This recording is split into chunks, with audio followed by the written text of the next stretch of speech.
So as you guys know, I'm a huge fan of Tenet. I've already made 2 videos on the channel. This one will be my 3rd. All things considered, as a huge Tenet fan and Christopher God King Nolan fan, I had to join r/Tenet. I just recently rewatched it for the 5th time. Oh my god. But it's not even that much compared to how much other people watch it. Fair warning, this video is gonna have spoilers for Tenet, of course. But without wasting any more time, let's get right into it. Just arrived, I haven't bought a movie book in 15 years, felt like a kid again. Inside Christopher Nolan's Quantum Cold War.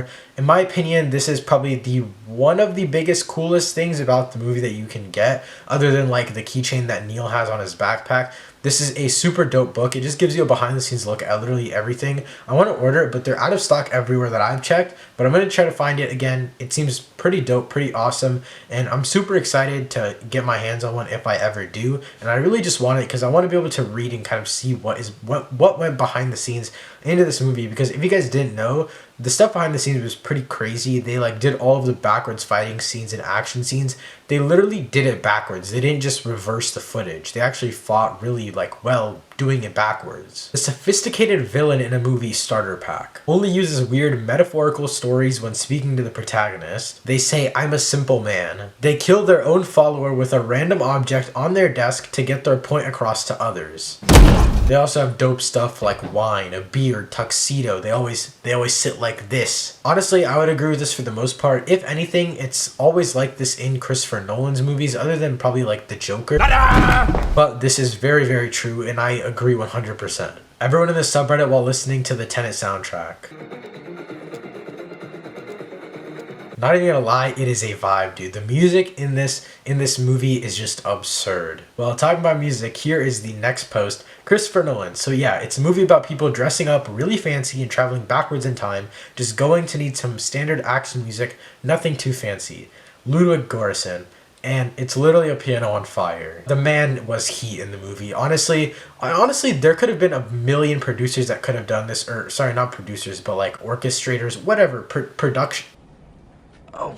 But Ludwig was the only one who could have made it as good as it was. One song that I go back to a lot, which isn't necessarily on the movie soundtrack, but it does play in the credits, is The Plan by Travis Scott. Obviously, you guys can tell I'm a pretty big Travis Scott fan by the stuff behind me. The production on the song was absolutely insane, and I heard that Ludwig Göransson had a lot to do with it. It's always the first song that I put on because it just gets me really hyped. And on top of that, the song came out a while before I even got to watch the movie, so now listening back to the song, I can finally realize what all the stuff means.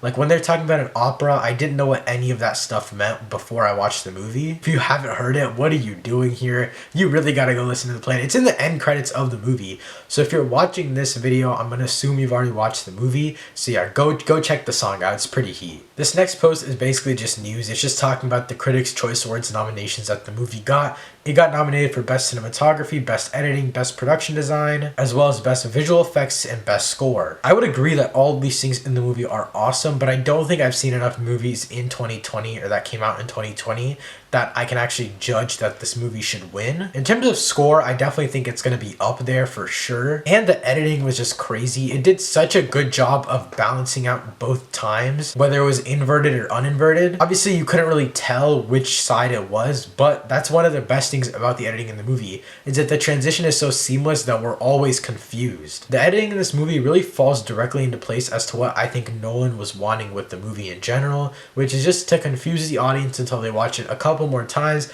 In my opinion, the editing plays a huge role in that, and I do think that it's rightfully nominated for every single one of these categories. So this is one of the cooler theories that I've seen on the r/Tenet subreddit. I really do want to talk more about theories and just movie reviews for Tenet in general, but I'm going to do that in a separate video. This theory is talking about inverted oxygen. This guy says, "I can get why inverted people need their own oxygen because of how their lungs and inversion works, but how do the masks work? People have said that they use inverted oxygen, but what does that even mean? Are the particles themselves inverted? If so, how? Or is it just a regular oxygen mask pumping the unneeded gases and sucking out regular air so that when they invert, to them they're breathing in the air and out the unneeded gases?" So when they're talking about the masks, I feel like basically the mask is connected, like obviously through a small tube, and it's just filled with inverted air, which is the only thing that they can breathe. So it takes the inverted air and puts it in their lungs. I don't think it's like inverted particles and stuff. stuff, and if it is the particle thing, I wouldn't be surprised because anything is really possible in this movie. When it comes to the particle thing, again, I feel like it's just something that like would normally happen. I mean, they probably created some sort of gas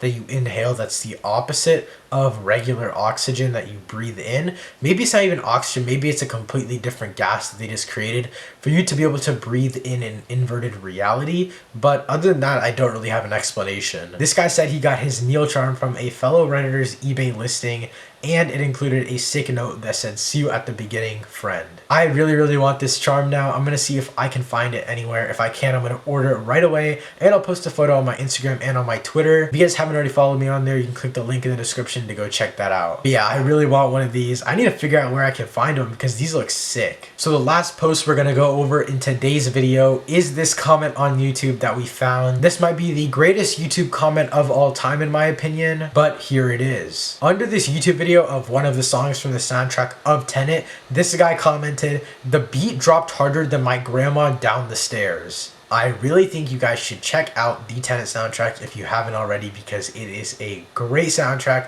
It's awesome. Literally, the production on the soundtrack is absolutely absurd. But yeah, that's it for this video. I had a fun time going through this subreddit. If you guys enjoyed this video, make sure to drop a like rating down below. Share it with your friends if you did enjoy. Subscribe if you're new to the channel. Thank you guys so much for watching. I'll see you next time. Peace.